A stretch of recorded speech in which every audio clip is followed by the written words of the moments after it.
দেখুন, সাংসারিক প্রেম আসলে এগুলো প্রেম নয়, এগুলো সব হলো বাসনা। সংসারের কখনো প্রেম হয় না, সংসারে শুধু বাসনা হয়। এই প্রেম 2 মিনিটে শেষ হয়ে যায়, এই প্রেম শেষ হতে বেশিক্ষণ লাগে না। গোবিন্দের প্রতি যেই প্রেম, ঠাকুরের প্রতি যেই প্রেম, সেটাই হলো একমাত্র বিশুদ্ধ প্রেম। তার জন্য কৃষ্ণদাস কবিরাজ গোস্বামীপাদ বলেছেন, আত্মেন্দ্রিয় প্রীতিবাঞ্ছা তারে কহে কাম, কৃষ্ণেন্দ্রিয় প্রীতিবাঞ্ছা ধরে প্রেম না। গোবিন্দের জন্য যদি প্রীতি হয় তাহলে সেটাই হলো একমাত্র প্রেম। কেন সেই প্রেম কখনো নষ্ট হবে না, কেন সেখানে তো কোনো স্বার্থ নেই। সেই প্রীতি, সেই প্রেম হলো একমাত্র গোবিন্দের প্রসন্নতার জন্য। আমার ঠাকুর কি করে খুশি হবে? আর যেখানে গোবিন্দের প্রসন্নতার জন্য প্রীতি হয় সেটাই হলো শ্রেষ্ঠ প্রেম। তা গোপীদের প্রেম স্বসুখের জন্য নয়, স্বসুখ নিবৃত্তস্তদ্ব্যদস্তান্য ভাব ব্যজিত রুচির লীলা কৃষ্ণ সারস্তদীয়ম। তাদের প্রেম হলো একমাত্র গোবিন্দের সুখের জন্য। আমাদের ঠাকুর কি করে খুশি হবে, আমাদের শ্যাম কি করে খুশি হবে? একমাত্র শ্যামের জন্য। ভগবান সমস্ত গোপীদের সঙ্গে দিব্যরাস আরম্ভ করলেন। বাহু প্রসার পরিরম্ভি করালকোরু নিভিস্তনালভন নর্মনঘাগ্রপাতৈ শৈল্যাবলোক হসিতৈর্ব্রজ সুন্দরীণাম উত্তম ভয়ন রতিপতিম রময়াঞ্চকার।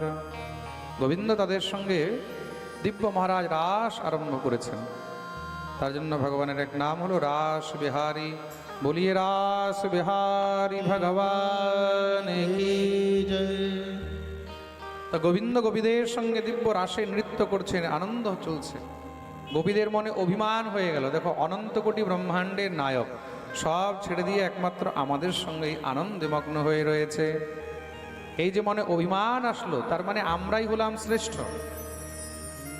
আসলে কি হয়, অপ্রাপ্য বস্তু যদি হঠাৎ করে প্রাপ্ত হয়ে যায় তখন কি হয়, তখন স্বতঃস্ফূর্ত মনে অভিমান চলে আসে। আরে সহজে পেয়ে গেল তো, তার সহজে পেয়ে গেলে তখন অভিমান চলে আসে, এটা তো আমাদেরই, আমরা তো পেয়ে গেছি। প্রেম সে বলো। অভিমান মনে এসেছে, ভগবান সঙ্গে সঙ্গে বিচার করলেন যেখানে অভিমান এসেছে সেখানে তো আর আমার থাকা চলবে না।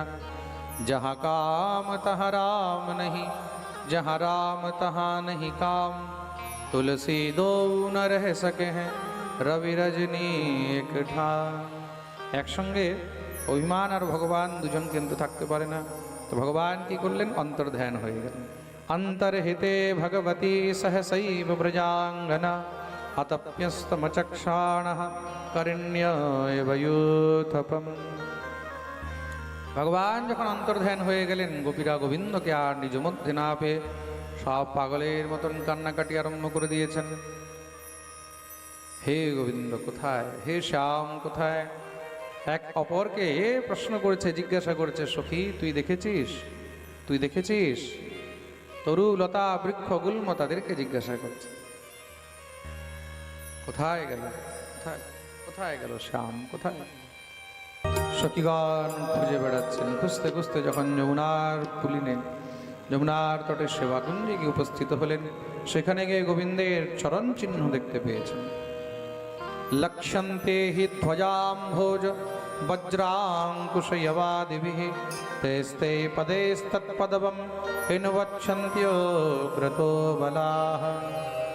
গোবিন্দের চরণ চিহ্ন দেখলেন, দেখেই মনে একটু শান্তি হলো, একটু সাহস হলো, নিশ্চয়ই গোবিন্দ এখানে আশেপাশে কোথাও আছে। কিন্তু সঙ্গে কোনো এক ব্রজবধূর চরণ চিহ্ন রয়েছে। কস্যা পদানি চৈতানি ইয়াতায়ানন্দ শুনুনা। সঙ্গে কোনো গোপীর চরণ চিহ্ন আছে, সেই গোপীকে নিশ্চয়ই কোনো পরম ভাগ্যবতী, যে গোবিন্দ আমাদেরকে ছেড়ে তাকে সঙ্গে করে নিয়ে গেছে। শ্রী সুখদেব প্রভু বলছেন, সেই গোপী কে জানো? অনয়া রাধিত নূনম ভগবান হরিরেশ্বরঃ यन्नो विहाय गोविन्दः प्रीतो यामनयदरः। अनयाराधितो नूनम, সেই সখী অন্য কেউ নয়, অন্য গোপী হতে পারে না। তিনি কে? একমাত্র গোবিন্দের আরাধিকা। আর আরাধিকা কে? আরাধিকা ইহ সহ রাধিকা। যিনি গোবিন্দের আরাধিকা তিনি হলেন শ্রী রাধিকা। সেই চরণ চিহ্ন দেখতে দেখতে যখন মহারাজ নিকুঞ্জে প্রবেশ করলেন, সেখানে গিয়ে দেখছেন শ্রী প্রিয়াজি বসে বসে কাঁদছেন। সবাই ঘিরে বসলেন। হে শ্যামাজু, শ্যাম আমাদেরকে ছেড়ে গেলেন, কিন্তু আপনাকে তো সঙ্গে করে নিয়ে এসেছেন, কিন্তু এখন আপনাকে কি করে ছেড়ে দিল? শ্রী প্রিয়াজি বলছেন, জানো তোমাদেরকে কেন ছেড়েছে? কেন কি তোমাদের অন্তরে অভিমান এসে গেছে? তোমাদেরকে ছেড়ে যখন আমাকে নিয়ে আসলো, আমার মনে অভিমান হয়ে গেল যে গোবিন্দ সবাইকে ছাড়তে পারে, কিন্তু আমাকে ছাড়তে পারে না। আর অভিমানের বশত আমি বললাম, ন পারয়ে হম চলিতুম নয়মামি যত্র তে মনঃ। হে গোবিন্দ, আমি আর চলতে পারছি না, তুমি আমাকে কোলে করে নিয়ে চলো। শ্যাম বলল, ঠিক আছে প্রিয়াজি। এব মুক্তঃ প্রিয়ামাহ স্কন্ধম আরুহ্যতামিতি। তুমি আমার পিঠে চেপে যাও। আমি যখন পিঠে উঠতে গেছি, সঙ্গে সঙ্গে গোবিন্দ অন্তর্ধান হবে। আর তখন থেকে আমি তার বিরহে কাঁদছি। খানাথ রমণ প্রেষ্ঠ ক্বাসি ক্বাসি মহাভুজ দাস্যাস্তে কৃপণায়ামে সখে দর্শয় সন্নিধিম। সমস্ত সব গোপীগণ বললেন, হে প্রিয়াজি, তাহলে কি আর গোবিন্দকে আমরা পাবো না? এই রাস কি এইভাবেই রসভঙ্গ হয়ে থাকবে? প্রিয়াজি বললেন, চিন্তা করো না। শুনেছি যেখানে যেখানে তার গুণগান হয়, তদ গুণানেব গায়ন্ত্য নাত্মা গারাণি সস্মরুহ পুনঃ পুলিনমাগত্য কালিন্দ্যা কৃষ্ণ ভাবনা। যেখানে যেখানে তার গুণগান হয় সে সেখানে দৌড়ে চলে আসে। আমরা সবাই মিলে যমুনার তটে, এই যমুনা পুলিনে বসে তার গুণগান গাই। সমস্ত গোপীগণকে নিয়ে শ্রী প্রিয়াজি দিব্য গীত আরম্ভ করলেন, আর সেটাকেই গোপী গীত বলা হয়েছে। সম্পূর্ণ কৃষ্ণের গুণগান সেখানে গোপীগণ গায়ন করেছে। আসুন আমরা সবাই মিলে ভাগবতের সেই প্রাণ স্বরূপ গোপী গীত কিছুটা শ্রবণ করি। জয়তি তেধিকম জন্মনা প্রজা শ্রয়ত ইন্দিরা শাশ্বতত্রহি দয়িতদৃশ্যতা দীক্ষুতাবকা स्वैदृता सव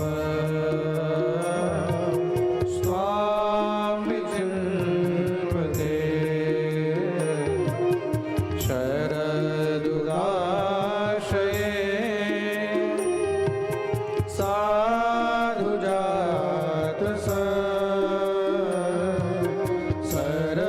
सरसिजोदर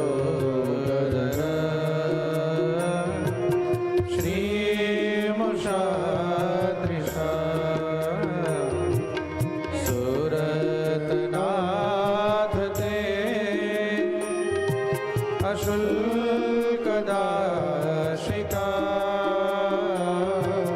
वरदनेग्नतो नेह किं वद विषजलाप्यया व्यालराक्षसा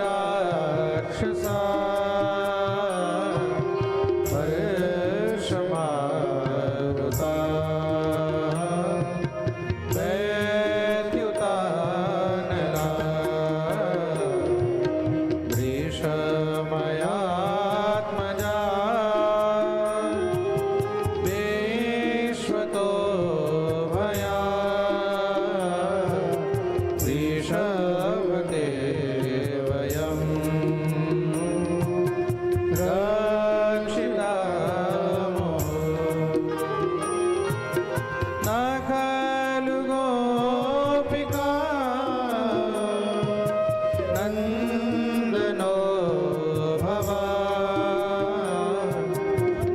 अखिल देना अंतरात्मदे लेखन सार्थितो विश्वगुप्तये सखदेवा सात्वतांकुले तव कथामृतं तप्तजीवनं कविभिरीडितं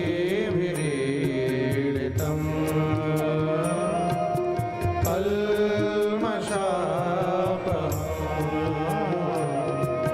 श्रवणमङ्गलम्